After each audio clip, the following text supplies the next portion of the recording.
Estaba que hablaba ahí sin micro. No, pues, ¿qué pasa? ¿Qué pasa con el profe? Bien, bien. Vamos ahí. ¿Qué tal me escucha Lao y Nostroza? Buenas noches, Se profesor. Ágreda? escucha bien, profe, se escucha bien. Ahí, ah, Buenas correcto. noches, Gracias. buenas noches. Gracias, muy amable. Por ahí veo a Borges, Chávez, Corimanya, Chambillo. ¿Quién más está ahí? Cabanilla, Valdivia, Martínez, Santos, Paulino. Seguimos con Quispe, Santos. Oye, todos son santos acá. Santos, Villanueva, otros santos por acá, Romaní Santos. Toda la Profe- familia, todos los santos se han venido por acá. Qué bien, qué bien, qué gusto. Ya, Profesor, buenas noches. Habla Luno Fierro, ¿cómo está? Buenas noches. ¿cómo estás? ¿Qué tal? ¿Qué dices? Un gusto. ¿Qué está, profesor? El año pasado, del ciclo pasado, ¿cómo está, profesor? Ah, qué bien, qué bien, qué gusto. Aprobado, vean. Claro, profesor, con contabilidad. Que venía a jalar usted. ¿Qué es eso? No, no. Ya, vamos, vamos, vamos. Profesor, disculpe, profesor, me he matriculado un poco tarde, profe. Recién que esta semana me he matriculado. ¿Han avanzado algo? No sé, pues le pregunto. Casi nada, un poquito nomás, un poquito, un poquito. Estamos en los inicios, por ahí apenas, ¿ah? Apenas estamos comenzando la asignatura. No se preocupe. Ya, gracias, profesor. Ok, suerte, suerte. Vamos a ver por acá.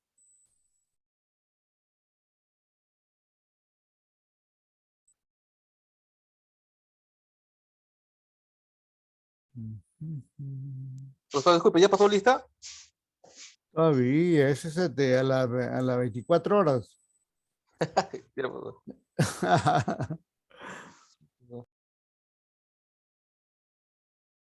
Chiqui, ¿qué pasó acá?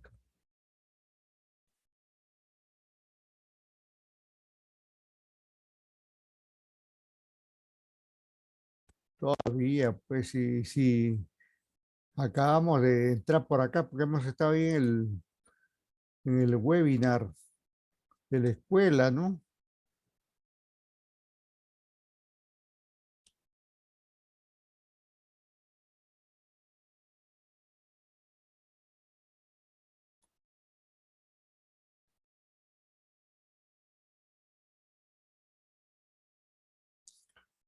Bien, bien. En esta sesión tenemos este tema, el entorno de la logística internacional, ¿no? ¿Qué hay? ¿Qué hay ahí al costado, arriba, abajo, a la izquierda, a la derecha de la logística internacional, ¿no? Ese entorno es lo que va a permitir, ¿no? Que haya o no haya una buena logística, ¿no? O sea que todo no depende, digamos, propiamente de la logística en sí, ¿no? Sino que depende, digamos, de otros elementos, ¿no? Como cualquier cosa, ¿no? Por ejemplo, hay muchas cosas que nosotros lo podemos hacer bien o mal, no sé cómo estemos ahí, pero nosotros vivimos en un entorno social, ¿no? Está la familia, en este caso la universidad, está la comunidad, el país, ¿no? La política y todas esas cosas, ¿no? Entonces, algo sobre eso trata este entorno de la logística internacional, sobre qué escenario se mueven. Y el temario es este, ¿no? La competitividad del país tiene que ver, mire, para que haya una buena logística internacional, deberíamos tener un país altamente competitivo, no solamente a nivel país, sino también de parte de las empresas, en este caso de las empresas importadoras, exportadoras esencialmente, pero también del resto, porque aquí todo suma, ¿no? En este tercer punto tenemos el tratamiento del justo a tiempo como una estrategia, ¿no? Para hacer la cosa bien, para hacer todo en su tiempo, en su momento, para reducir costos, para reducir tiempos y movimientos, ¿no? Una filosofía de lo más relevante en el campo de los negocios en general. Luego tenemos este sistema, ¿no? El sistema RES, que es un sistema que trata, digamos, en general del reciclaje empresarial, pero eh, eh, eh, de tener algo, de hacer las cosas y de reciclar todo ese conjunto de eventos que pueden darse. ¿Para qué? Para mejorar los sistemas, ¿no? Para hacer la cosa bien. Luego aparece de la calidad total. Ojalá tuviéramos calidad total desde las personas, pasando por las empresas, pasando por el país y todo, ¿no? Porque la calidad mueve todo, ¿no?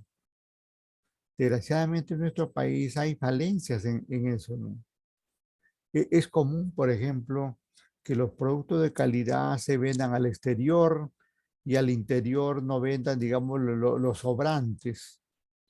Eso no debería ser así, ¿no? La calidad total es para todos. Luego tenemos esto de la filosofía CRM, ¿no? CRM, ¿no? Customer Relation Management, ¿no? Que tiene que ver todo un conjunto de actividades que tiene que ver las empresas con sus clientes, ¿no? Al cliente no hay que descuidarlo, hay que tenerlo en todo momento atendido, ¿no? Mantenerlo informado, qué producto tenemos, qué servicio estamos prestando, cuáles son nuestros precios, cuáles son nuestras condiciones, alguna mejora que vamos teniendo, ¿no? Ustedes podrán ver, digamos, que esto mucho lo aplican los bancos, ¿no? Los bancos a cada momento te están fastidiando. O empresas como Telefónica o u otras de ese tipo, ¿no? Te están molestando, casi molestando, ¿no? Porque está que cada rato te llaman así. Pero aquí está, esta CRM debe estar orientado, digamos, más que a molestar al cliente, a informarle. Escoger, digamos, un horario adecuado para comunicarse con el cliente, para pedirle un dato, para darle un dato, para saber cómo está pasando, qué cosa le está pasando y todo un conjunto de elementos con, relacionados con el cliente. Porque finalmente todo lo que trabajamos es para el cliente. Es como aquí en la universidad, ¿no? Podrá tener su infraestructura por acá, por allá, eh, tendrán la tecnología de una u otra forma, estará ganando por ahí algunos indicadores de calidad. ¿Todo para quién? ¿Todo para qué sirve eso? Para ustedes, ¿no? Porque ustedes son los usuarios del servicio educativo, ¿no? Bien, como siempre, pues en cada semana hay una evaluación y se realizan las conclusiones y se recomienda desde ya la revisión de la bibliografía correspondiente, ¿no? Porque de nada sería importante esto si ustedes solamente se quedan con los conocimientos que le damos aquí los docentes, ¿no? Tienen que revisar la bibliografía correspondiente, ¿no?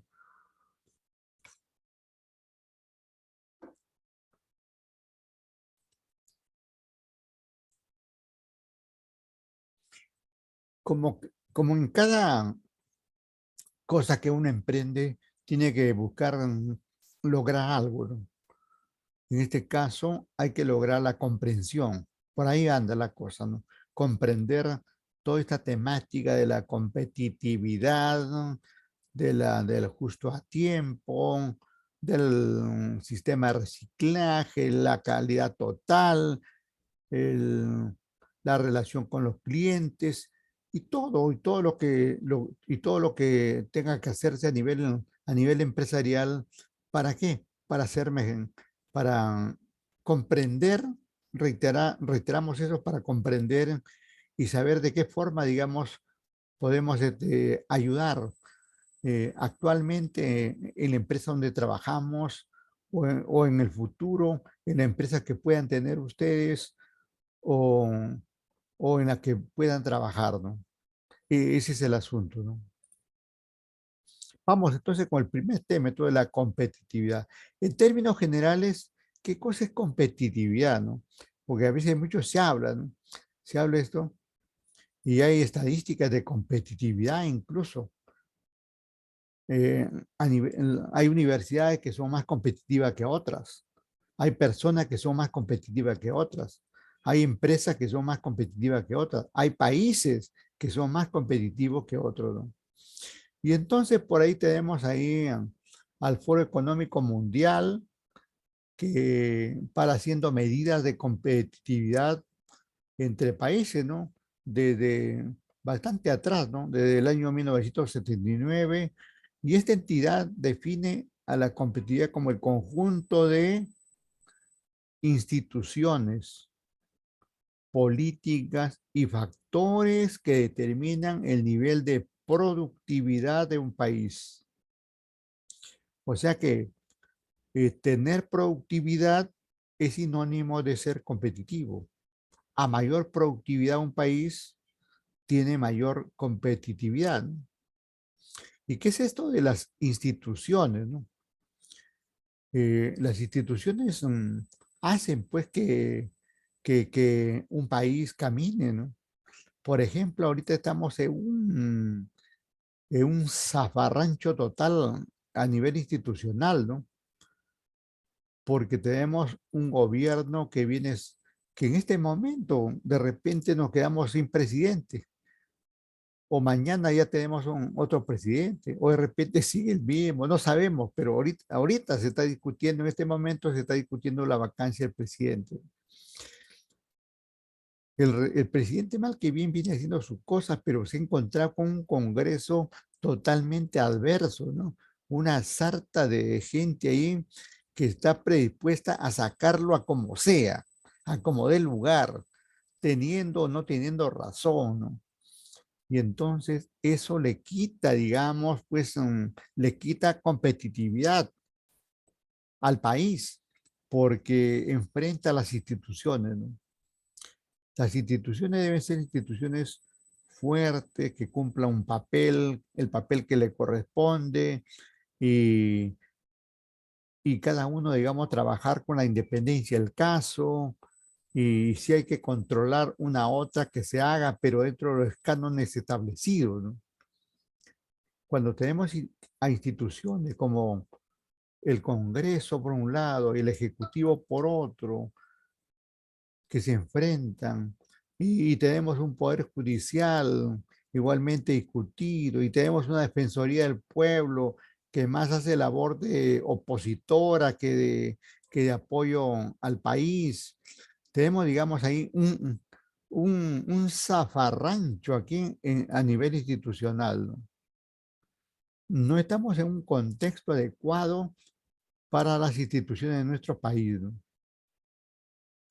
Felizmente esto no pasa con las universidades, ¿no? En las universidades, colegios, en el campo académico, todo más bien se está, todo está mejorando. A nivel primaria, secundaria, están masivamente regresando a la presencialidad. Por ahí todavía las universidades, hoy dijeron que iniciaban gran parte de universidades públicas del país. Bueno, ya nosotros ya venimos trabajando de la semana pasada, ¿no?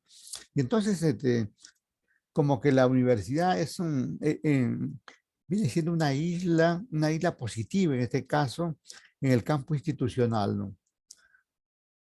No hablo de una universidad en particular, sino de todas las universidades. Es como que están haciendo bien las cosas a nivel de estas entidades, ¿no?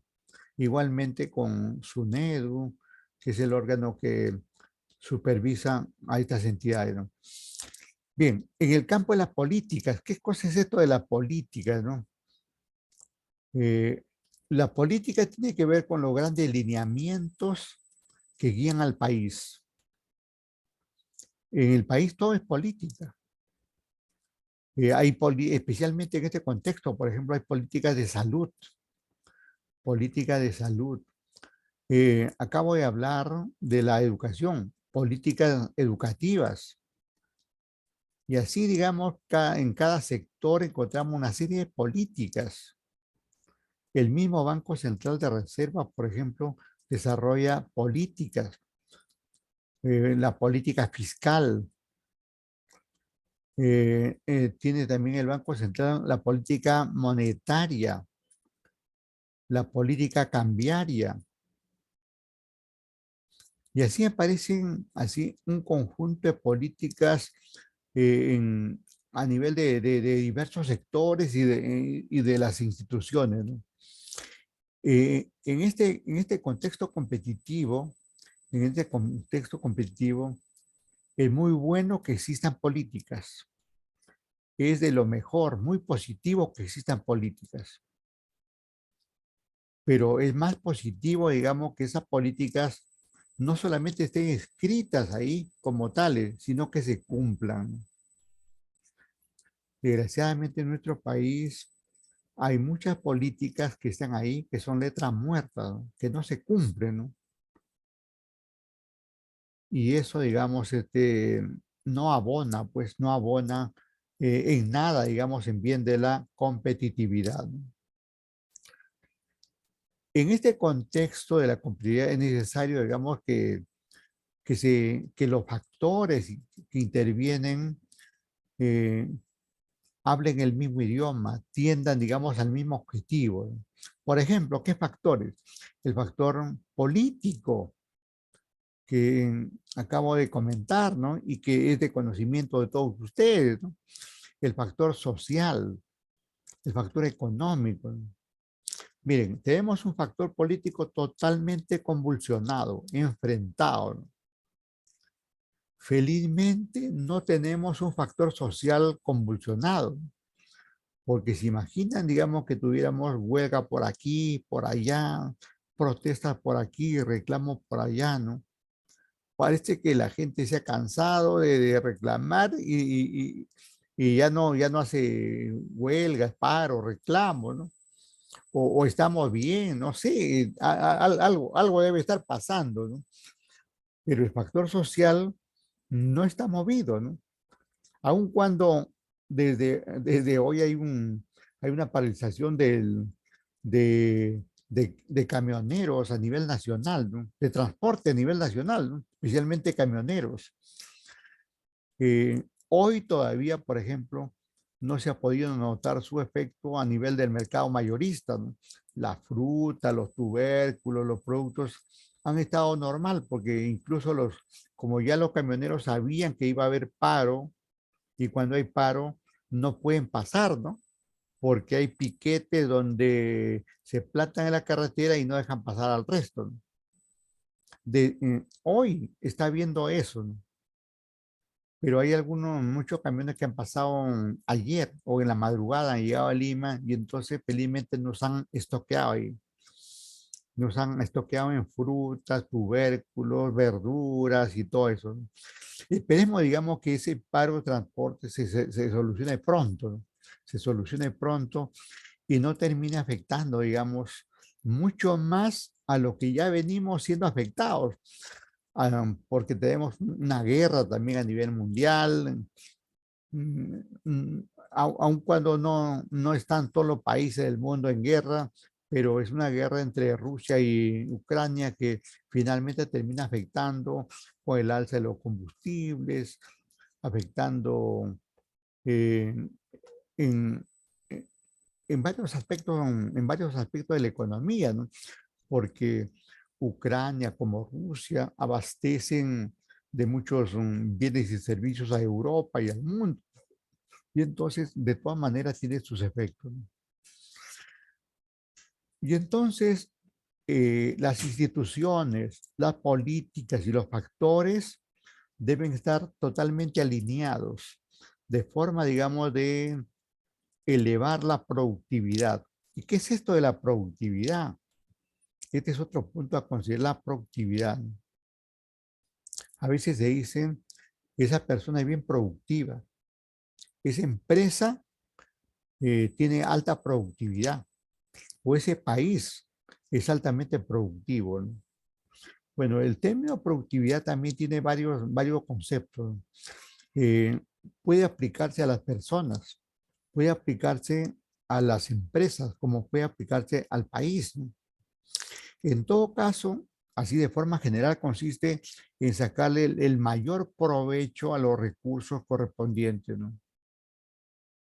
Por ejemplo, cuando tenemos trabajadores y estos dan todo de sí para tener más productos y productos de mayor calidad, obviamente están siendo productivos. Pero si por el contrario tenemos muchos trabajadores que no están trabajando bien y que tienen muchas fallas en su trabajo y que no colaboran, digamos, con la cantidad de bienes que piden los clientes, ni con la calidad que el mercado les exige, naturalmente estaremos hablando de una empresa, de un país de baja o media productividad, ¿no?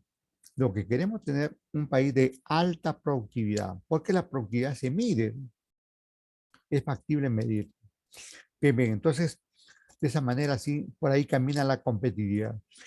Hay otra forma de conceptuar la competitividad, miren, un concepto más sencillo de lo que acabo de comentar, ¿no? Se es competitivo el que se impone a los demás. Es un concepto así claro, preciso, contundente, sin tanto palabreo.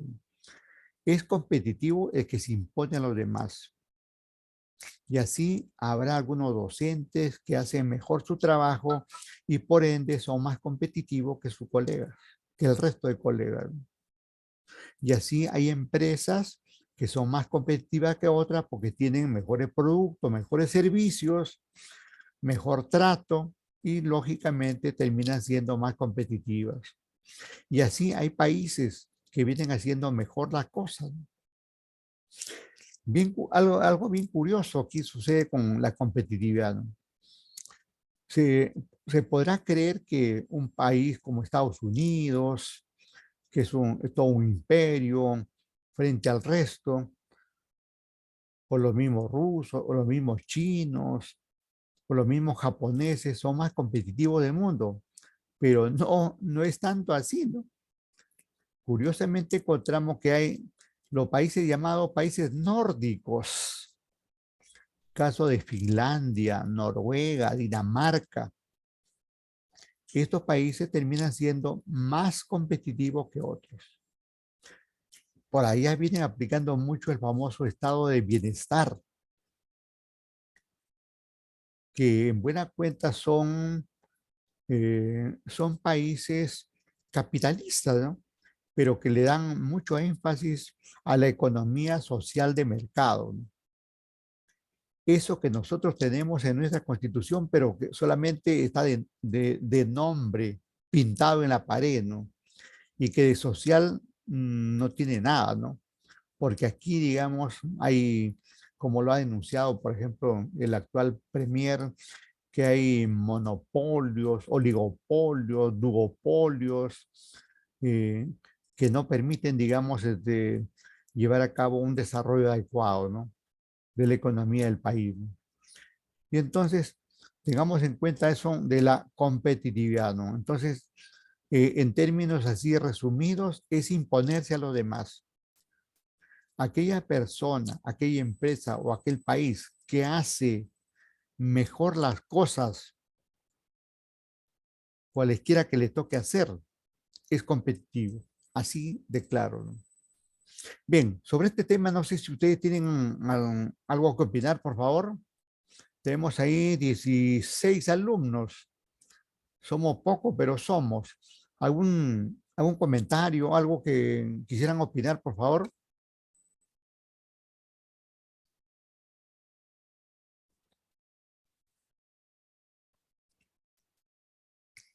Ojo que la Profesor, competición... Adelante, adelante. buenas noches. Sí, había comentado algo sobre la economía social de mercado, creo que había mencionado. Claro. Sí, sí. Quisiera consultarle acerca de ese tema. ¿A qué se refiere? Ah, bueno, ustedes saben que una economía de mercado es cuando no interviene el Estado. Así, para comenzar, ¿no? Para comenzar, una economía de mercado es cuando no interviene el Estado. Es decir, todo se lleva a cabo en lo que se llama el libre mercado. Bienes y servicios en términos de oferta y demanda. O sea, si hay demanda, entonces aparece la oferta, ¿no? Y son los demandantes los que definen el precio, ¿no? A mayor demanda, mayor precio. A menor demanda, menor precio. Y así se va moviendo, ¿no? Y eso es lo que en algún momento se le llamó, digamos, la mano invisible del mercado. Es decir, el mercado impone las reglas, pero luego en el mundo, digamos, moderno, se ha visto pues que el mercado así suelto, como libre mercado, no es tan eficaz que digamos. Se da esos abusos que mencioné que ha denunciado el Premier, ¿no? Y que es evidente, ¿no? Es evidente, ¿no? De los monopolios, oligopolios, duopolios, ¿no? Entonces, cuando eso se presenta, se requiere, digamos, la intervención del Estado, pero no una intervención, digamos, así total, brusca, ¿no? Sino una intervención que permita, digamos, darle un sentido social, de modo, digamos, que el mercado siga siendo libre, pero con una orientación social, orientado, digamos, a que haya bienes y servicios para todos, no solamente para el más pudiente, sino para todos. Entonces, por ahí va esta economía social de mercado. Y estos países nórdicos que mencionaba, con ese instrumento que utilizan el estado de bienestar, hace que ningún ciudadano de estos países nórdicos muera pues en la calle. Es más, no hay mendigos, ¿no? Hay hospitales para todos, hay colegios y buenos colegios de la más alta calidad para todos, ¿no? Y se le paga muy bien a todos. Incluso en estos países sucede algo bien curioso, que incluso la misma Alemania, ¿no? La misma Alemania, ahí la primera ministra de Alemania había comentado que, que para tener un país, un buen país, el que debe ganar más debería ser el maestro, el profesor, el maestro, ¿no? Porque es el que forma a las futuras generaciones, ¿no? Entonces, y estos países nórdicos hacen eso, le pagan muy bien a sus docentes y los docentes pues se preparan y son muy competitivos y el servicio académico en general es altamente competitivo, ¿no? Y en cada concurso que hay así a nivel mundial, estos países salen adelante. Pero el, este estado de bienestar tiene que ver con la salud, la educación, la justicia. En estos países se da, digamos, a todo nivel y es para todos, ¿no? Es para todos. No es, digamos, una justicia sesgada o una atención de la salud o educación sesgada, de provecho para algunos y en afectación para otros, no. Es totalmente, digamos, en beneficio de todos, ¿no? E incluso en estos países que tienen esta orientación de estado de bienestar y de economía social de mercado, hace que eh, el Estado tenga, por ejemplo, todos los hospitales son del Estado, todas las universidades son del Estado y el Estado lo hace tan bien que ningún privado se atreve, digamos, a competir porque el Estado hace bien las cosas. En cambio, por acá sucede totalmente al revés, ¿no? Aquí sucede al revés. Es el privado, digamos, que aparece como que hace mejor la cosa frente al Estado. Porque el Estado está lleno de políticos corruptos, lavadores de activos, denunciados por una y otra cosa, y que antes que termine sus periodos de gobierno ya están denunciados y ahí casi todos en la cárcel, etcétera, etcétera. Es un mundo diferente. Nosotros vivimos el estado de bienestar totalmente al revés, totalmente al revés. Y eso no permite pues, tener un alto grado de desarrollo en nuestro país. Por ahí va. Entonces, esa economía social de mercado es que el mercado se siga rigiendo por la libre oferta y demanda, pero no solo, sino que el Estado intervenga, pero no, digamos, en alta magnitud, sino como quien, digamos, pone las reglas y maneja adecuadamente. Y eso, por ejemplo, no lo permiten acá. Muchos privados no permiten que el Estado. Por ejemplo, los bancos. Los bancos hacen la guerra para que el Banco de la Nación no pueda entregar préstamos más baratos, más cómodos y a mucha gente de bajos recursos, ¿no? Pasa, digamos, incluso en la educación, ¿no? En la educación, ¿no? En la educación, digamos, es toda una campaña. Ahorita, por ejemplo, hay una norma para que haya ingreso libre a las universidades, ¿no? No sé si ustedes han escuchado. ¿Y quiénes se oponen? Lo que propuso el presidente, ¿no, profesor? Claro, claro, está propugnando ahí, lo ha dicho el presidente, pero lo que se opone son las universidades privadas, pues, porque le malograría el negocio, pues, ¿no? De todas maneras, la, la- de todas maneras, la educación para los privados es un negocio, ¿no? Es un negocio. Y, y lógicamente tienen que reclamar por ello, ¿no? Es casi natural esa situación, ¿no? Y entonces, el asunto es que todo se mejore. Al final la receta es esa, ¿no? Que todos mejoremos y seamos competitivos como persona, como instituciones, como país, porque eso es lo que más conviene. Y todo ese entorno, bueno, y todo eso, ¿qué tiene que ver con la logística, Irán? Bueno, es que teniendo instituciones, miren, hay instituciones que tienen que ver con la logística, como por ejemplo, en este caso la SUNAT. La SUNAT tiene que ver con el comercio internacional, importaciones, exportaciones. Y además tenemos otras instituciones como el mismo Ministerio de Turismo y Comercio Exterior, instituciones como el mismo Banco Central de Reserva, la misma SBS, ¿no? Con las funciones que realizan, inciden en el comercio internacional, ¿no? Por ejemplo, en el caso del BCR que mencioné, la política monetaria, eh, hay situaciones donde el Banco Central de Reserva aumenta la tasa de referencia y al aumentar la tasa de referencia, ¿qué hace? Restringe la salida de dinero a los bancos. Hay menos dinero en los bancos y por lo tanto, si hay menos dinero en los bancos, se encarece el crédito.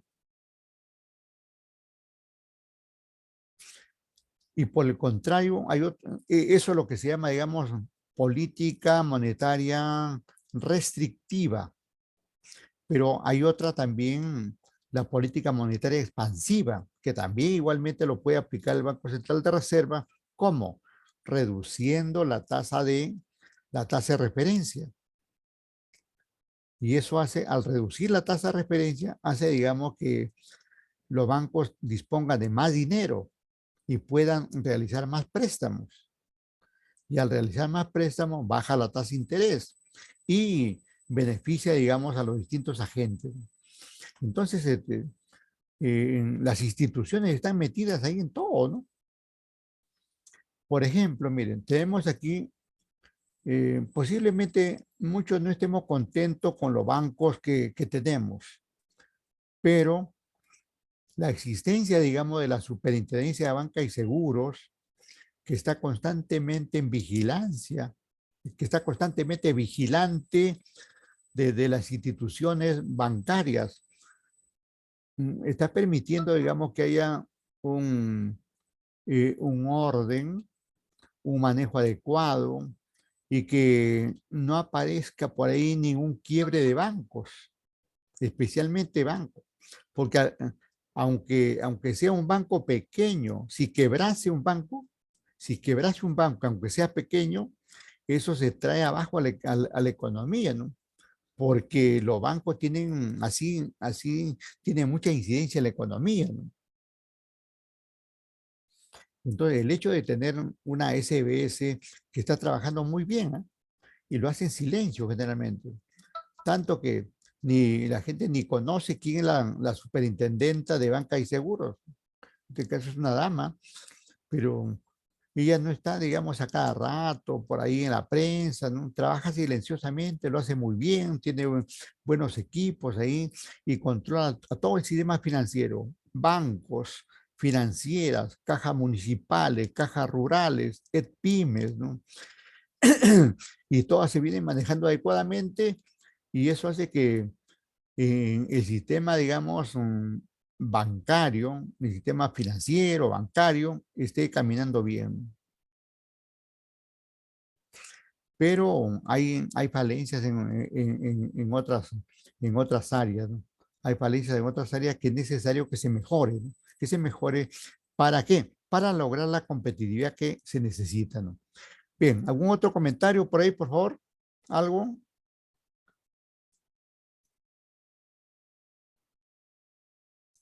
Sí, profesor.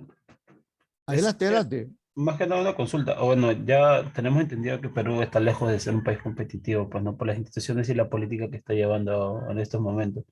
Pero Ajá. dentro de Latinoamérica, ¿cuál es el país que está, por decir, mejor posicionado dentro de todos los países, no? Bueno, esto también va fluctuando, va cambiando, ¿no? Va cambiando. Por ejemplo, este es un ranking del año 2016-17, ¿no? Bueno, hace algunos añitos, ¿no? No mucho, ¿no? Pero, por ejemplo, mira, acá tenemos los 10 países, digamos, más competitivos, ¿no? Y en primer lugar aparece ahí Suiza, ese es Suiza, ¿no? Y luego aparece Singapur, ¿no? Y recién Estados Unidos aparece en tercer lugar, ¿no? Luego, Nederlandes es en Holanda. Luego aparece Germany, es de Alemania, ¿no? Sweden es Suecia, ¿no? Esos países por ahí están ahí a la cabeza, ¿no? Luego ya aparece United Kingdom, es Inglaterra, ¿no? Japón, ¿no? Finlandia, miren, Finlandia. Esto ha ido cambiando. En ese tiempo estaba así la cosa al 2017. Por ahí al 2020-21, Finlandia ha pasado al primer lugar. Y está Finlandia, que no estaba acá Noruega, está Noruega. Dinamarca también aparece por, mucho más reciente ahí, por ahí, ¿no? Y en Latinoamérica parece que tenemos acá aquí tenemos la competitividad aquí en América, ¿no? Eh, Perú tenemos ahí, miren ahí a media tabla, ¿no? Estamos ahí. eh, este es el ranking mundial, ¿no? El ranking mundial y la ubicación de cada país. Podemos ver que Chile, los chilenos aparecían, este también es del año 2017, 18 por ahí, ¿no? No es tan reciente, no es tan reciente. De 2018 me parece que es este. Chile es el país que ha aparecido, pero ya ha ido perdiendo nivel Chile, ¿no? Tanto que en varias cosas hasta Perú lo ha superado, ¿no? No sé si ustedes leyeron una información que salió últimamente, ¿no?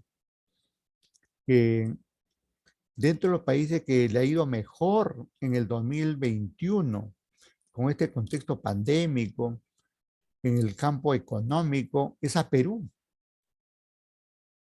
Estamos mucho mejor que todos los países latinoamericanos, incluyendo los chilenos, los brasileños, los argentinos, etcétera, etcétera. No sé si han contratado expresamente esa encuesta y aparecemos así de bien, pero esa fue la noticia. Y esa es la noticia que también incluso el gobierno lo ha aprovechado, ¿no? Y le valió, porque esa noticia apareció por diciembre, por ahí, ¿no? Y le valió de alguna manera, digamos, salvarse la primera vacancia, porque la vacancia que está enfrentando ahorita el presidente Castillo es la segunda. La primera fue en diciembre. Y en diciembre por ahí apareció ese ranking donde Perú aparece mejor. Y entonces el gobierno comenzó a sacar pecho de qué se quejan si a nivel latinoamericano hemos hecho mejor las cosas. Bueno, ese resultado bueno que se tuvo en el 2021 no es totalmente obra pues de Castillo, ¿no? Es obra también de Sagasti, es obra de alguna manera también, digamos, para no ser mezquinos, hasta del propio Vizcarra, ¿no? Que no hizo bien las cosas Vizcarra, ¿no? Que demoró, digamos, en hacer los contratos de la, de la, ¿cómo se llama esto? De las vacunas, ¿no? Y demoró, digamos, mucho en implementar hospitales con camas UCI, con oxígeno y todo ese escándalo del oxígeno que hubo ese tiempo, ¿no? Pero de una u otra forma, digamos, eh, estuvo ahí, ¿no? Está, digamos, está su nombre, digamos, está su nombre ahí, de todas maneras, ¿no? Bien, bien, entonces así vamos. Dice, la competitividad de un país es el grado al cual se puede producir bajo condiciones de libre mercado. Esta es otra forma de ver la competitividad.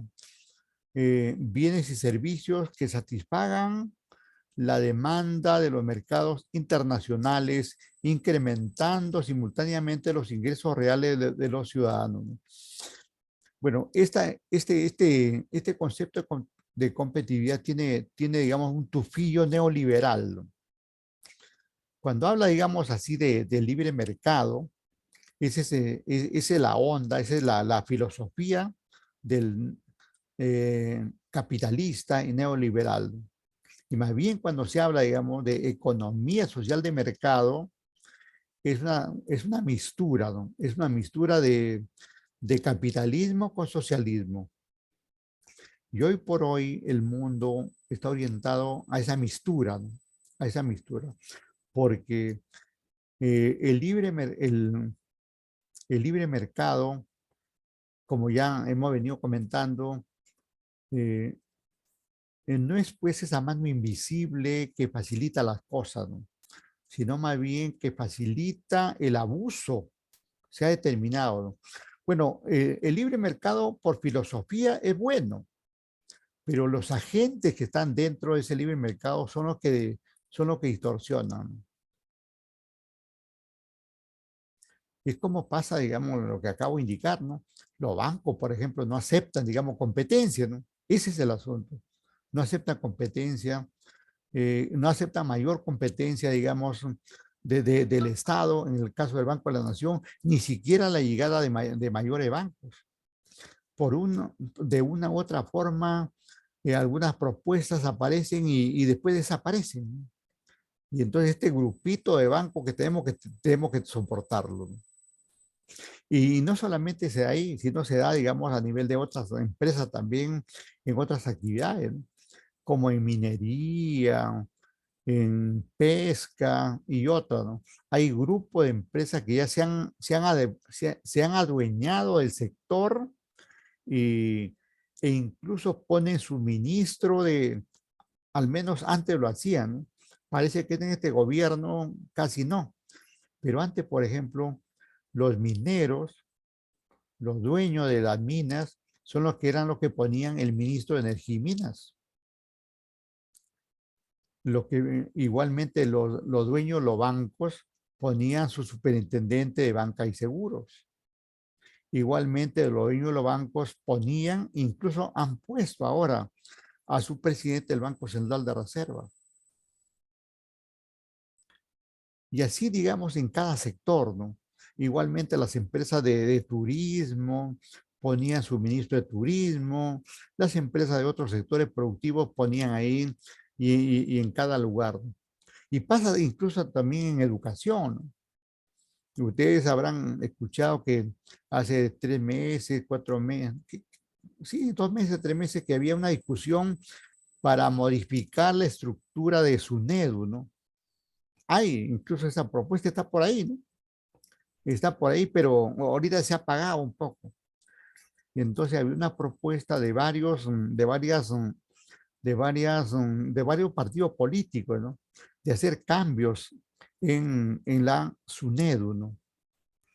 Porque estiman que el superintendente no debería ser nombrado a dedo por el ministro de Educación, por ejemplo, como lo es actualmente. Entonces proponían, digamos, algunos cambios, pero la propuesta venía de quiénes, de, del Partido Fuerza Popular, de Renovación Popular y del mismo Perú Libre, ¿no? Y entonces comenzaron a criticar, miren pues ahí derechistas y izquierdistas, ahí comiendo al mismo plato, como perro, gato y ratón. Y comenzaron las críticas en ese sentido, ¿no? Se juntan por sus intereses y todo, ¿no? Bueno, sería bueno, digamos, que haya cambio, ¿no? La SUNEDU viene trabajando bien, pero posiblemente si se hace algunos cambios que sea más democrático, como que se elija, digamos, más democráticamente sus autoridades, podría ser mejor, ¿no? Algo curioso, por ejemplo, que este señor que está a cargo de SUNEDU nunca ha sido profesor universitario. Será doctor y todo eso, pero nunca ha trabajado, digamos, en alguna universidad, ¿no? Y así, y el anterior era peor, porque el anterior creo que era un bachiller, ¿no? Un bachiller, ni siquiera tenía, ni siquiera tenía un doctorado, ¿no? Por decir. O sea que hay cosas que no necesariamente están bien. Vienen caminando, pero que podría mejorarse, ¿no? Podría mejorarse. Un tanto, esa es la idea, ¿no? En términos de competitividad, las cosas que están bien deben seguir estando bien e incluso mejorarse. Esa es la idea, ¿no? Pero a veces hay intereses políticos, pues. Aquí la política se mete en todo, ¿no? Acaba de suceder, por ejemplo, en el Colegio de Abogados, ayer, ¿no? Ayer esto ha sucedido.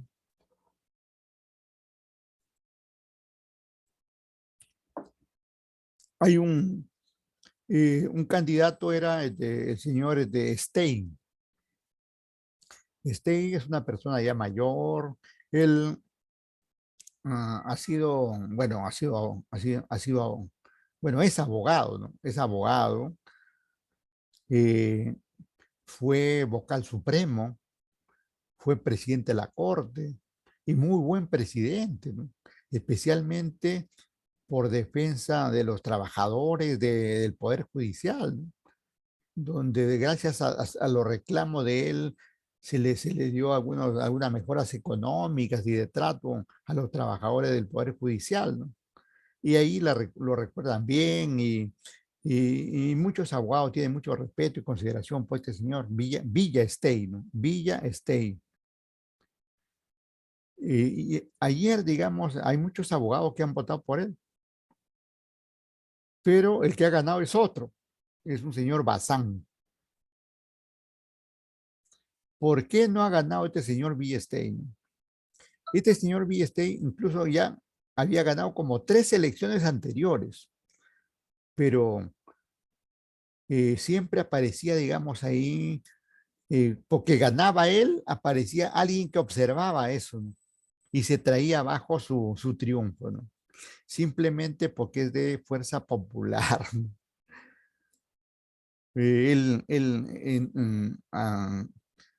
Como tiene él un enfrentamiento con, con el juez que encarceló a, a Fujimori, que es el juez San Martín.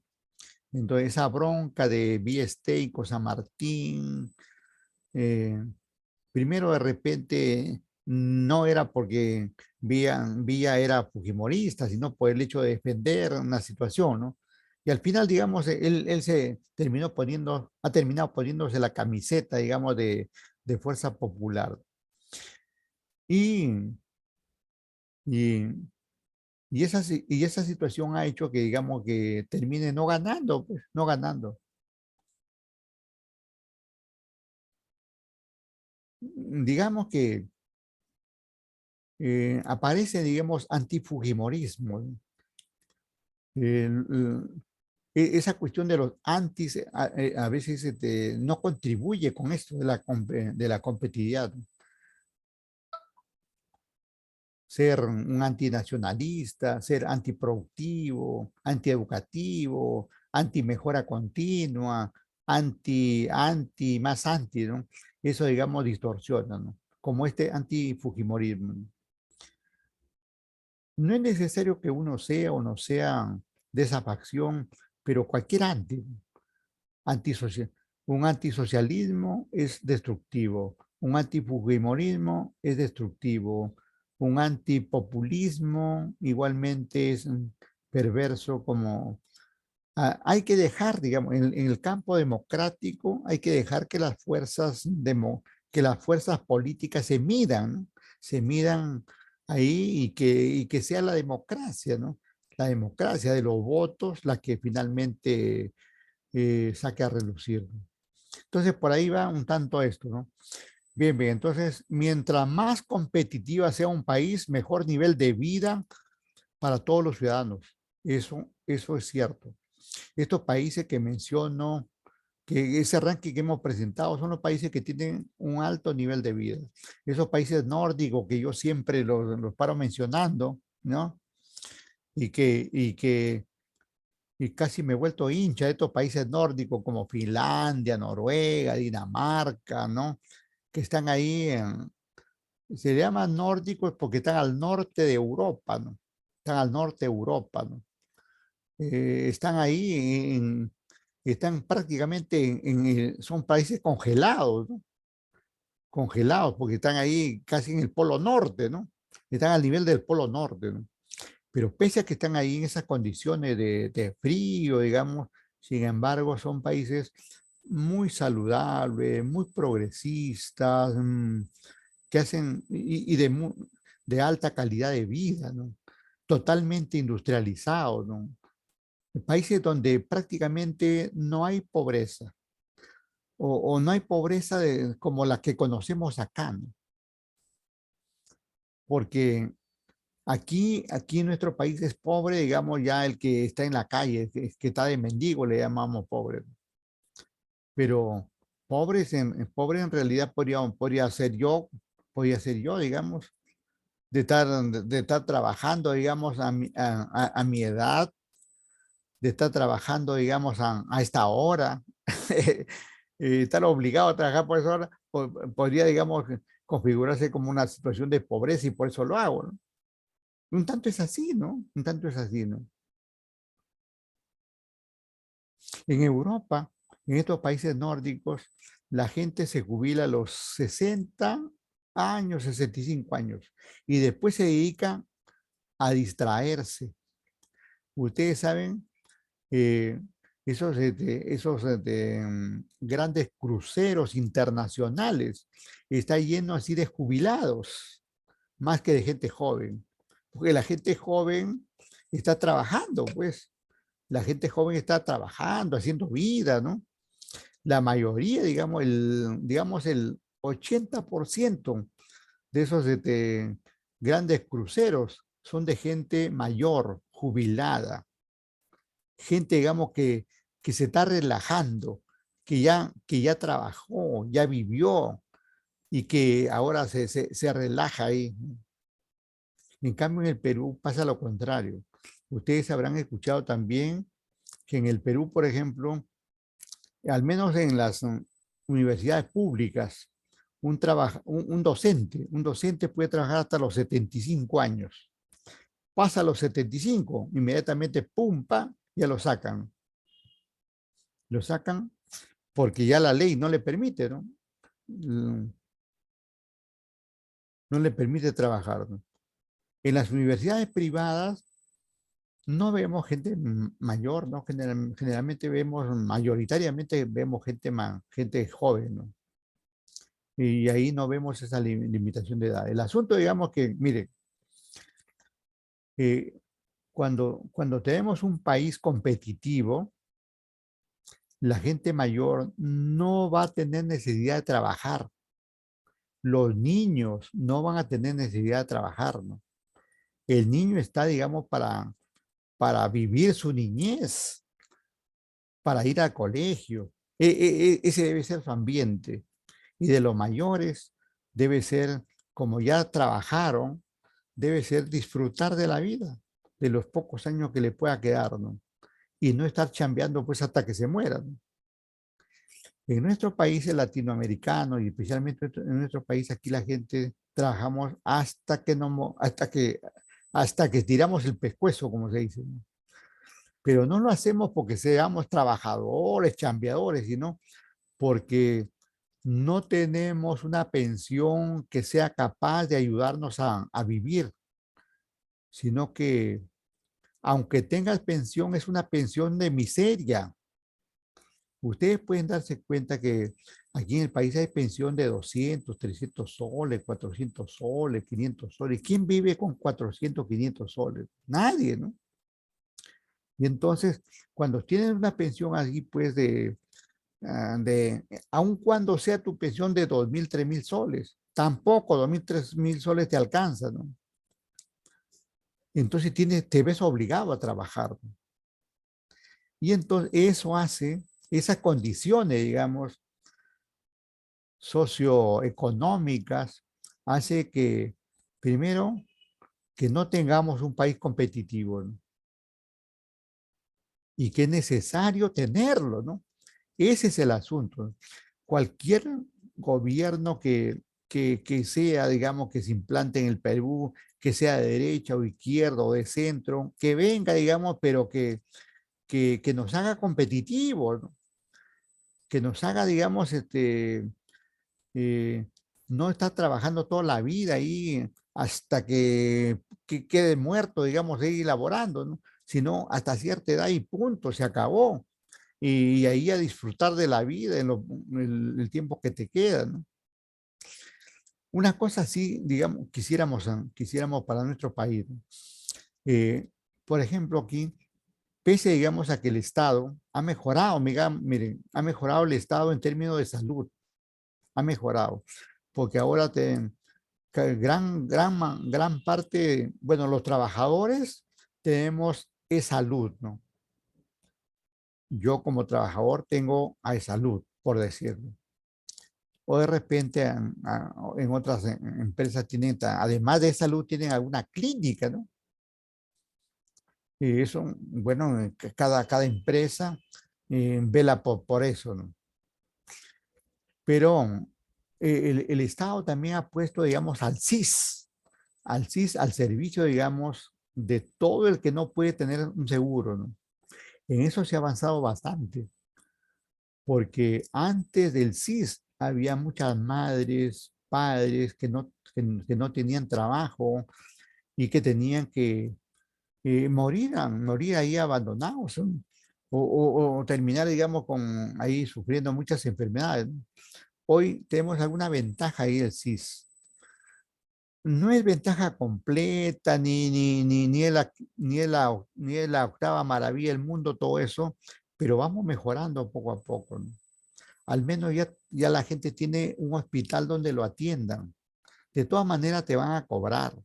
De todas maneras te van a cobrar la atención y la medicina y de repente alguna operación, alguna situación quirúrgica, ¿no? pero al menos ya tienes un centro, ¿no? Ya no tienes que por qué morir como puede morir ahí a un perrito en la calle, ¿no? Eso poco a poco tiene que ir avanzando en nuestro país, al punto, digamos, que todos tengamos acceso a la salud, todos tengamos acceso a la educación, todos tengamos acceso a la justicia, ¿no? Hoy por hoy todavía no estamos en eso, ni en la salud, ni en la educación, menos en la justicia, pues no hay justicia para los pobres, ¿no? Eso no es una expresión que yo lo digo, eso está ahí desde mucho tiempo atrás, está escrito ahí en la historia de nuestro país, ¿no? Aquí la justicia es para el que tiene dinero. Y eso, digamos, distorsiona todo lo que debe ser competitividad de un país, ¿no?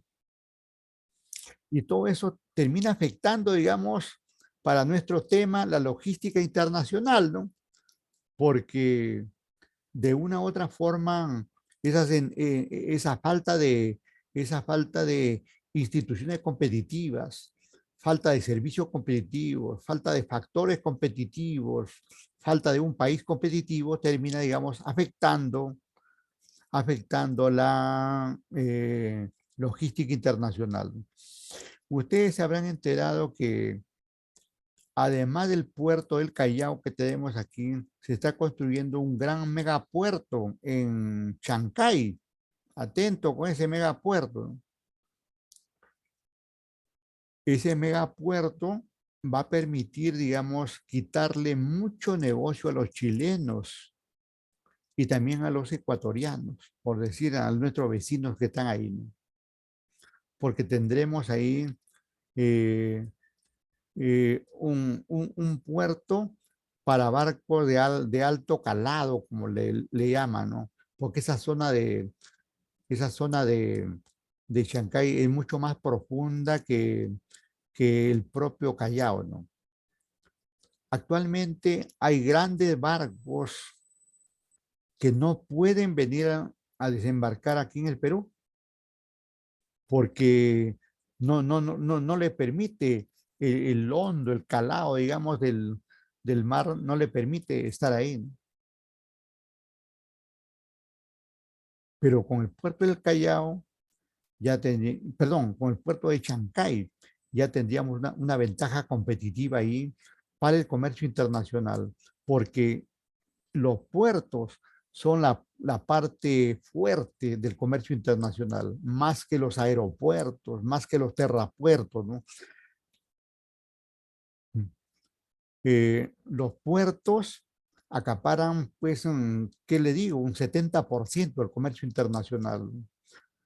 Hay mucho comercio internacional por barco, uno porque es más barato.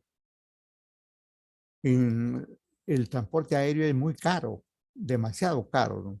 Y entonces muchos prefieren el transporte marítimo, ¿no? Miren, actualmente hay barcos que deberían llegar a nuestro país y como no lo pueden hacer, desembarcan en Chile, en Valparaíso, o por el norte, en Panamá. Y de ahí ya barcos más pequeños van trayendo en parte lo que le toca, digamos, al Perú, ¿no? Nuestro país está en un lugar estratégico, ¿no? Pero desgraciadamente los políticos no, no lo han visto así, o lo han visto y no han querido, digamos, desarrollarlo, ¿no? Estamos en la parte central y occidental de América del Sur, ¿no?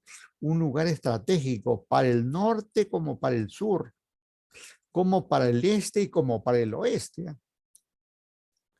Estamos en un lugar estratégico que podemos desarrollar, digamos, mucho más nuestros puertos, tener más vías de acceso a nivel de carretera, por ejemplo.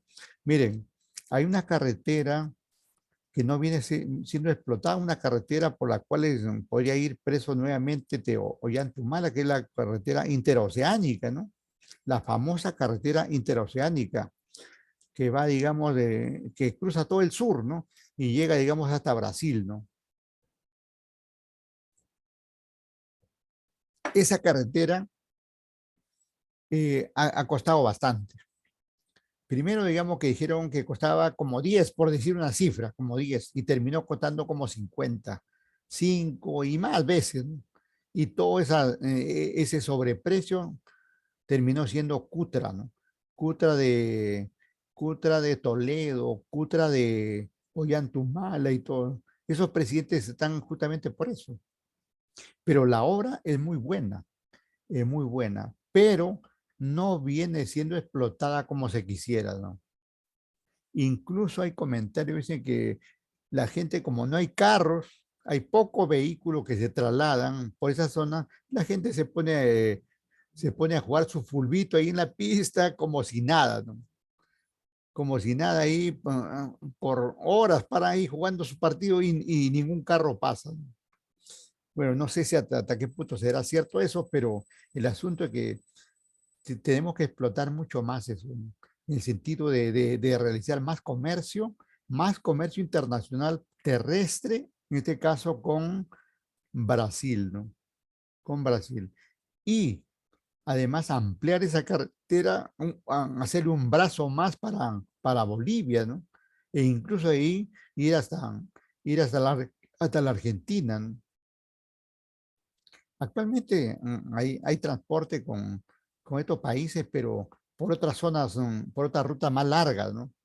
Incluso, por ejemplo, recuerdo esta empresa Ormeño, que incluso creo que parece que ya no está en el mercado, pero esta empresa en su momento hacía transporte de pasajeros y de carga a toda Latinoamérica, ¿no? Iban por toda la Panamericana, por el sur a Chile, por el norte llegaban, me parece que hasta México, y al este iban Argentina, Bolivia, Uruguay, Paraguay, ni qué decir Brasil, etcétera, ¿no? Hay situaciones donde se han ido perdiendo conexiones de, y que eso termina, digamos, ha terminado, digamos, afectando la competitividad, ¿no? Hay un proyecto, por ejemplo, de una carretera, mm, una carretera por el norte, va por el norte. Ese de Olmos, me parece, Olmos, Corral Quemado, o Bayóvar, creo, Bayóvar, Corral Quemado, así se llama. Luego cruza, digamos, toda esa parte de la frontera norte y también llega a Brasil, ¿no? La idea es unir Brasil, ¿no? Unir Brasil, porque nosotros estamos de espaldas a Brasil, no explotamos el gran mercado que tiene Brasil. Ahora el mercado se mide por la cantidad de habitantes que hay en un país, ¿no? En Brasil tiene como 400 millones de habitantes. Imagínense, un mercado enorme, ¿no? Es muy similar a lo que casi tiene Estados Unidos, ¿no? Pero nosotros estamos a la espalda de Brasil. Brasil más comercia con el Atlántico. Brasil mira más a Europa, hacia Europa, que a nosotros que estamos ahí al costadito. Y eso por falta de políticas que en este caso de transporte, de interconexión, de comunicaciones y todo eso, ¿no? Todo eso, hay muchas cosas que desarrollar ahí en ese sentido, ¿no? Y algo más ahí, eso nos hace un país geopolíticamente mejor constituido, mejor ubicado, ¿no? Y eso contribuye a una mejor competitividad, ¿no? Así están las cosas entonces. Este es un ranking de competitividad del 2018, ¿no? A nivel Latinoamérica, todo lo que es Latinoamérica. Y los chilenos, como ya lo he dicho, están ahí en un alto nivel, ¿no? Por ahí México, cuando no se queda, México, incluso a la fecha, México está por encima de los chilenos, ¿no? Uruguay, miren, Uruguay es un país chiquitito, con lo cual que ni siquiera llevamos a cabo actividades comerciales, ¿no? Solamente traemos entrenadores de fútbol, jugadores de fútbol, pero comercio no tenemos con Uruguay, ¿no? Costa Rica es un país altamente competitivo, ¿no? Destaca mucho en la producción de software. Y Costa Rica tiene una suerte tiene en Estados Unidos hay ¿cómo se llama esto? Hay una área donde producen software en Estados Unidos y tiene un nombre especial, ¿no? Entonces en Costa Rica hicieron un símil de eso de Estados Unidos. Bueno, Perú aparece ahí bastante relegado, ahí a media tabla, ¿no? A media tabla estamos ahí, ¿no? A nivel mundial, digamos, estamos en el puesto 63 en el año 2018, ¿no? Y a nivel Latinoamérica estamos ahí, pues, 2, 4, en el puesto sexto, en el puesto sexto, ¿no? Pero también todo, digamos, a veces esto no es tan real, ¿no? Por ejemplo, decir que estamos mejor que Brasil no es cierto. Incluso el mismo Panamá está muchísimo mejor que nosotros, ¿no? Porque Panamá se ha desarrollado bastante con esto que como tiene ahí esto de traslado del océano Atlántico al Pacífico, eso mueve muchísimo, ¿no? Mueve, digamos, muchísimo el comercio internacional, ¿no? Y ha hecho, digamos, una evolución tremenda, digamos, ahí de Panamá, ¿no? Trinidad y Tobago, bueno, ni qué decir, pues está muy mal, ¿no? No está, digamos, ahí. Jamaica también, igual, están mal estos países, ¿no? Es decir, estamos de media tabla hacia abajo. No estamos bien. Y esa situación del 2018 no ha cambiado mucho, ¿no? Más aún con los problemas que hemos visto aquí, justamente de esta fecha de 2018, 2019, han aparecido los problemas de los presidentes aquí. Aparece un presidente y todo el mundo quiere sacarlo, más que apoyarlo para que haga su labor, lo que quieren es tenerlo fuera. Apareció ese fenómeno, apareció con, con PPK, ¿no? PPK le ganó a los fujimoristas y estos fujimoristas se le prendieron y terminaron lanzándole una vacancia. No se presentó a la vacancia, no se llevó a cabo la vacancia, pero él renunció. Y a PPK lo reemplazó a Vizcarra. Y a Vizcarra sí lo vacaron. Y como lo vacaron a Vizcarra, apareció Merino. Y a Merino no lo soportaron y estuvo 5 días, creo. Y apareció Sagasti, ¿no? Sagasti, que ha hecho más o menos una labor, pero ahora se presenta como salvador de todo, cuando ya no está en la presidencia, ¿no? Y cuando era presidente no decía nada, ¿no? Más bien ahora se presenta con alguna propuesta, así qué sé yo, ¿no? Pero esas propuestas incluso son contrarias al gobierno y más que nada abundan, digamos, en la mayor zozobra contra, contra el país, ¿no? Es decir, estamos mal, tenemos que mejorar en muchas cosas, ¿no? Eh, cuando se habla de competitividad, aparece una serie de indicadores, una serie de indicadores. Y esto está sectorizado, ¿no? Por ejemplo, en el entorno económico, sector económico, en el sector salud, en el sector laboral, ¿no? En el sector infraestructura. Para la logística, este sector infraestructura es clave. No tanto la educación, no tanto la salud, que a la larga, digamos, podrían de todas maneras incidir, pero directamente la infraestructura y las instituciones y el entorno económico están directamente relacionadas con la logística porque la logística tiene que ver con el comercio internacional, ¿no? Si tuviéramos, como ya acabo de anunciar, mejores puertos, mejores aeropuertos, mejores medios de transporte, mejores carreteras, mejores caminos, estaríamos en mejores condiciones de llevar a cabo un mejor comercio internacional y por ende una mejor logística internacional. Porque miren, en infraestructura dice cobertura de electricidad, ¿no?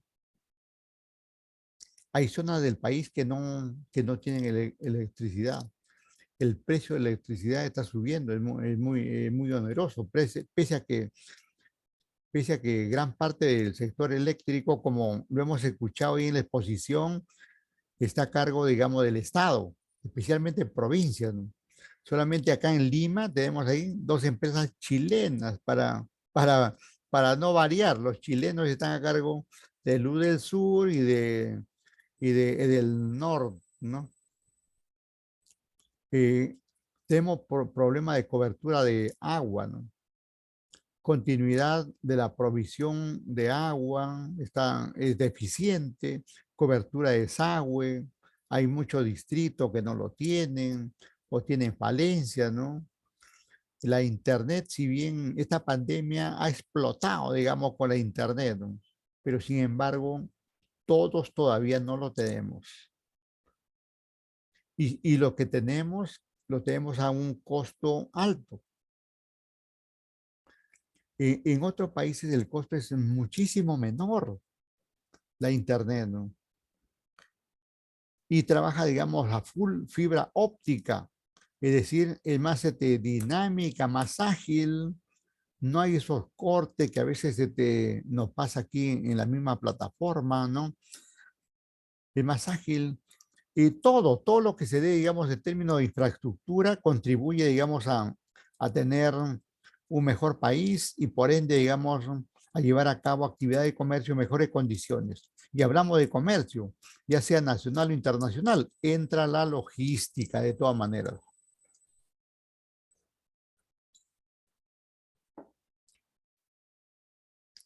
Y entonces esperamos mejorar pues en todos estos indicadores, ¿no?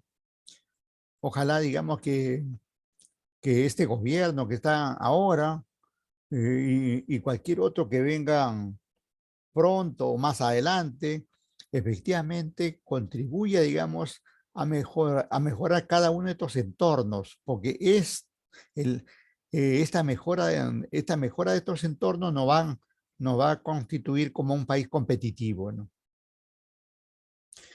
Otro punto que hace rato quería comentar es el del aeropuerto, por ejemplo. Tenemos un aeropuerto acá muy pequeño, solamente 2 pistas, ¿no?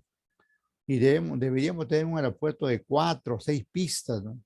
Como existe, digamos, en otros países. En otros países hay hasta pistas subterráneas, ¿no?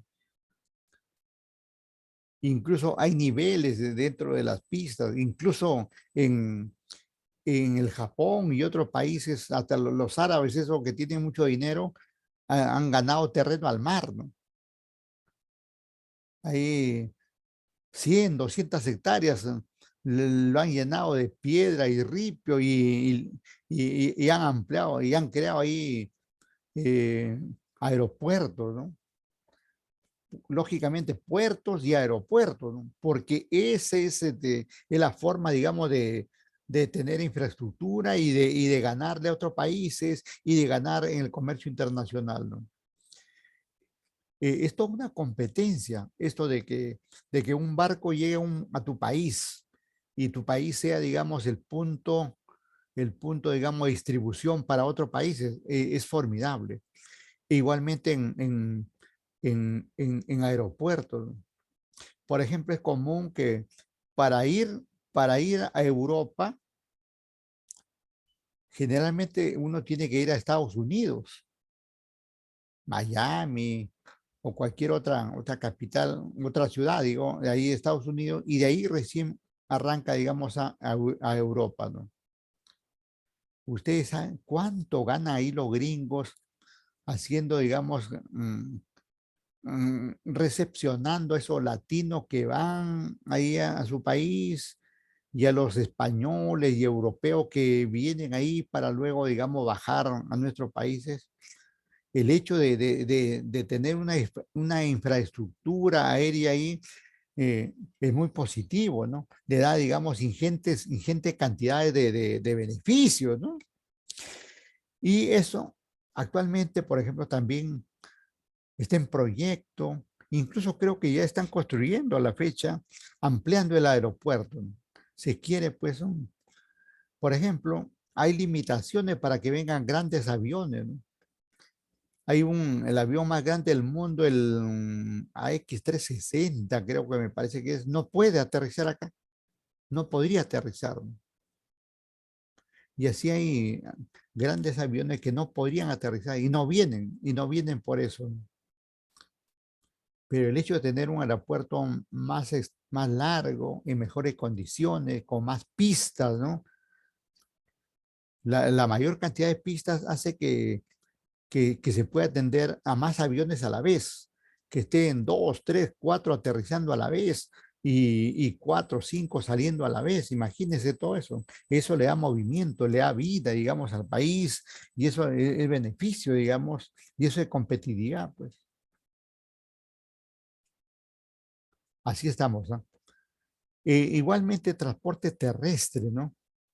Eh, ha- han- hay una mejora en la pista y esto comienza con el gobierno de Fujimori, ¿no? Fujimori le da vida, digamos, ahí a la construcción de las pistas. En ese sentido no podemos quejarnos, ¿no?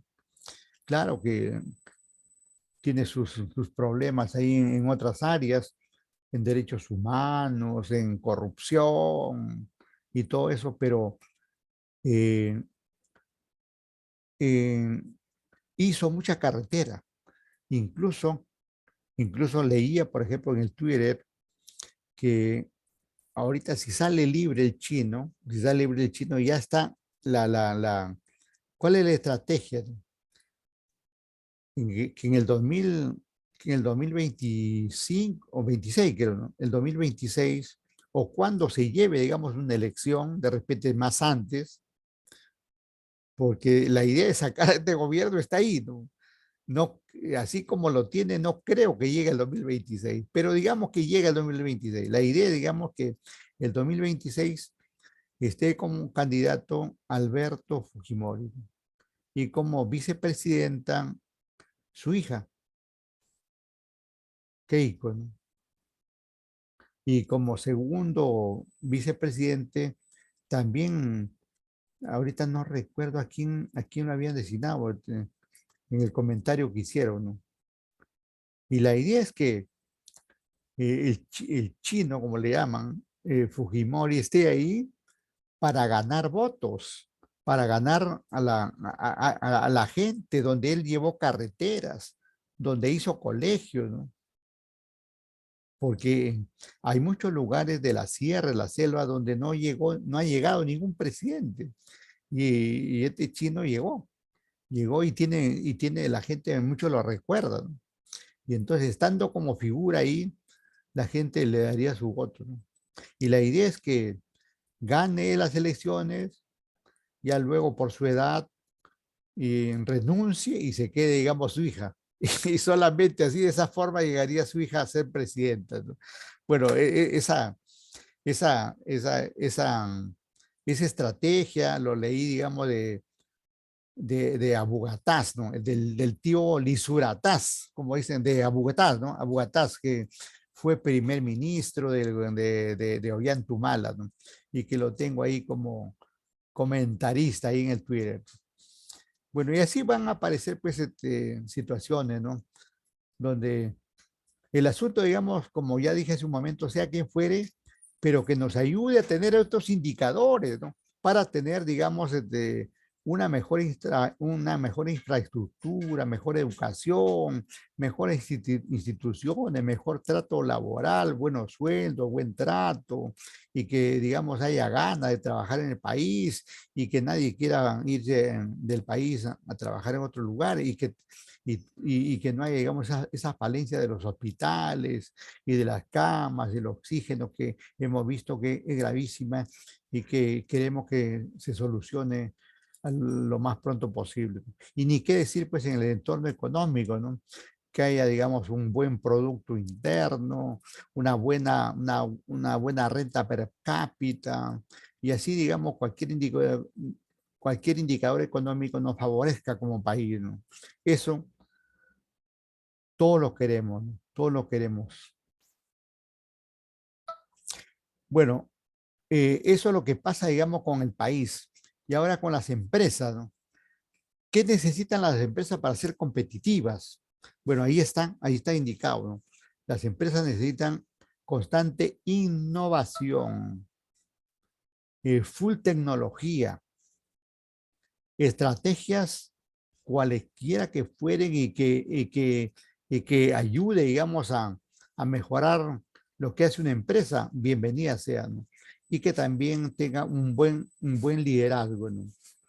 Podríamos considerar entre muchos elementos que podría haber para lograr competitividad en las empresas, estas cuatro: innovación, tecnología, estrategia y liderazgo, ¿no?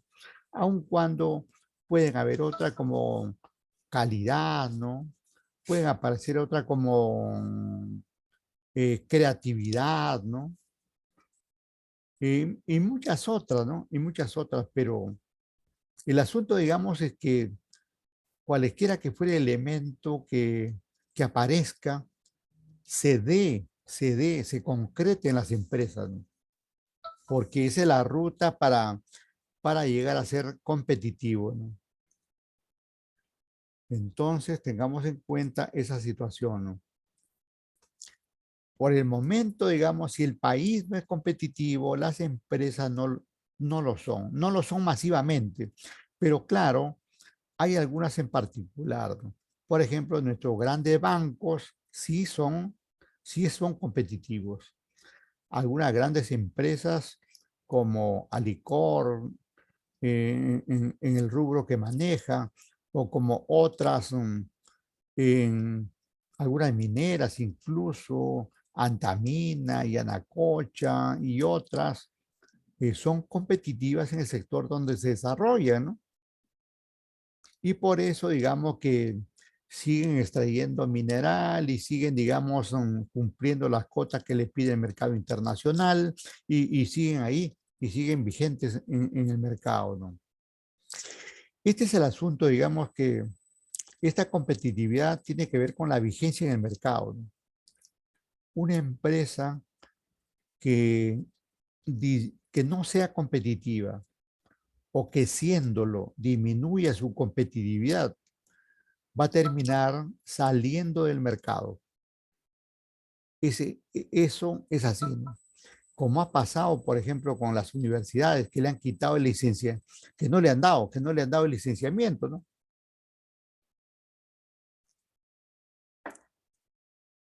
¿Quién habla, por ejemplo, ahorita de la Universidad Inca Garcilaso de la Vega?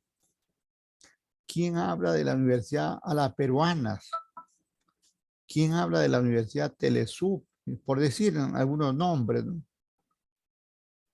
Entonces, en la medida, digamos, que estas empresas no han logrado este mérito de parte de la SUNEDU, es porque no han cumplido solamente 6 condiciones básicas de calidad. Claro que dentro de esas 6 condiciones básicas de calidad había una serie de indicadores. Y el hecho que no lo hayan cumplido ha hecho, digamos, que terminen en esa condición. Prácticamente ahorita ya en el olvido, ¿no? Porque sus estudiantes que aguantaron o soportaron un tiempo teniendo fe que eso se revertía, y ya han pasado 1 año, 2 años y ahora 3 años, ya ven que la cosa es irreversible y está más bien viniendo por acá, aquí a la Universidad Norbert Wiener y a otras universidades que estamos licenciados, ¿no? El licenciamiento es un sinónimo de tener todo esto, el licenciamiento. El licenciamiento es sinónimo de estar innovados con tecnología, manejando estrategias no solamente educativas, sino también administrativas, ¿no? Tener esto, generar liderazgo, ¿no? Con esto de este modelo educativo que le llama aquí en la universidad es de tipo excepcional, ¿no? Entonces, todo eso nos convierte, digamos, primero en licenciados y como consecuencia de eso, en una universidad competitiva. Todavía por el momento pequeña la universidad. Eso es lo que me llama la atención, ¿no? Que por qué debería crecer ya de arranque mucho más, ¿no? Incluso tuvo la oportunidad, ¿no? Porque se comentó, digamos, cuando cerraron a las peruanas, cuando no le dieron licenciamiento a las peruanas, dijeron, se va a unir a la Wiener, o la Wiener va a absorber, si se quiere, pero no sé qué pasó ahí y terminó ahí solamente en comentarios, ¿no? La idea es crecer, ¿no? Como lo ha hecho, por ejemplo, UTP, como lo viene haciendo la Privada del Norte, por así que tienen en varios lugares, 4, 5, 6, 7 lugares, ¿no? Y incluso esta UCB, ¿no? UCB que para algunos, por el caso de su dueño, lo ven como algo digamos, algo malo, en algunos casos lo ven, ¿no? Algunos profesores que trabajan en USB ni siquiera ni siquiera dicen con orgullo, yo trabajo ahí, ¿no? Cosa que yo sí lo hago. Yo trabajo en la Wiener y lo digo a todo el mundo, ¿no? Y ven y ven mis materiales ahí y sale con el logo de la universidad, ah, ya. Pero hay colegas ahí que trabajan en la UCB que le da vergüenza decir que trabaja ahí, ¿no? No sé por qué, no sé por qué, pero curiosamente esa universidad no solamente está a nivel nacional, sino también está a nivel internacional. Tiene, tiene en Miami, tiene en España, en Madrid, ¿no? Tiene dependencias que por ahí poco a poco se han ido creando, ¿no? Por ahí, esa es la idea, digamos, esa debería ser la idea de aquí de la universidad, ¿no? Lo que pasa que a veces en las empresas, miren, hay un defecto de las empresas, yo les voy a contar, hay un defecto en nuestras empresas peruanas, ¿no? Las empresas peruanas tienen miedo al ingreso de más accionistas. Le tienen miedo a la generación de una sociedad anónima abierta, por decir. Y pasa desde el fútbol, ¿no? Ustedes saben que en el fútbol, por ejemplo, Alianza, Cristal, Universitario, no son sociedades anónimas. Cristal sí me parece que es sociedad anónima. Cristal, ¿no? Cristal, pero Alianza, Universitario y los otros son asociaciones. ¿Y qué es una asociación? Es una empresa dirigida por 2, 3 personas y que la ganancia se la llevan todas estas 3 personas y que no llaman a más socios y no convierten a los clubes en sociedades anónimas como pasa en Europa, ¿no? ¿Por qué es grande este, este club, Barcelona, Real Madrid, el mismo Atlético de Madrid o el Chelsea o este otro club francés que tiene grandes estrellas y muchos, casi todos los clubes son sociedades anónimas. Todos los clubes deportivos son sociedades anónimas. Y eso hace, digamos, que todos sus hinchas sean accionistas, ¿no? Con lo poco, lo mucho que pueden tener, sean accionistas, ¿no? Y si gana la entidad, gana cada uno de los accionistas, ¿no? Acá en el Perú pasa lo siguiente, que las empresas hasta tienen temor en emitir acciones. Y si emiten acciones, lo hacen dentro del grupo familiar. Y si les falta dinero antes de emitir acciones para conseguir financiamiento, lo hacen emitiendo bonos, porque los bonos no te hace dueño de la empresa, pero en cambio, digamos, cualquiera que compre acciones inmediatamente se convierte en dueño de una empresa. Hay una publicidad que lo he visto en varias redes, en varios medios, del banco de crédito, por ejemplo. Este año recién lo he visto eso, ¿no? Donde el banco de crédito abiertamente está llamando a que compren acciones, ¿no? Del banco, ¿no? Nunca antes había sucedido eso, ¿no? Porque ahora esa es la moda, ¿no? Tener miles de accionistas y que aporten todos ahí y que la entidad crezca. Y si se obtiene utilidades, se distribuya para todos en relación con su participación en el accionariado. Hay universidades como, por ejemplo, la Universidad Católica, que es una buena universidad, como la del Pacífico y todo eso, que no pueden crecer, no crecen, porque no son sociedades anónimas, estas son asociaciones, ¿no? Son asociaciones. Y está ahí un grupito de 4 o 5 gatos que administran eso y que no quieren compartir, digamos, con el resto. Lo mismo casi pasa aquí en la universidad, ¿no? Son 2, 3, 4 propietarios y no se abren, digamos, al mercado.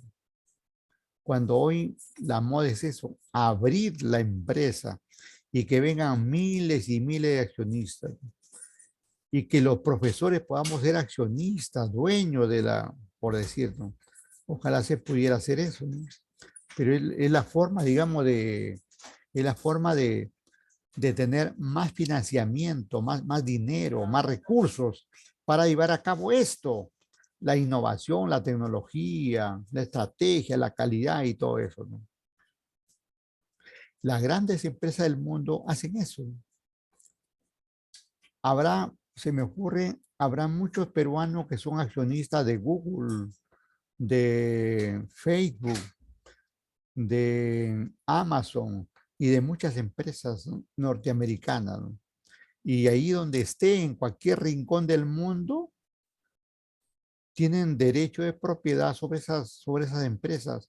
Y como estas empresas siempre ganan, en algún momento le va a llegar sus utilidades. Como aquí en la universidad, acaban también de pagar nuestras utilidades. Acá la universidad genera utilidades. Acaban de pagarnos a nosotros y eso está muy bien, está muy bien. Pero hay que abrir más, hay que abrir más. No solamente esto de abrir más, lo recomiendo para esta entidad, ¿no?, sino para todas las empresas del país, ¿no?, como esto que está haciendo abiertamente el Banco de Crédito.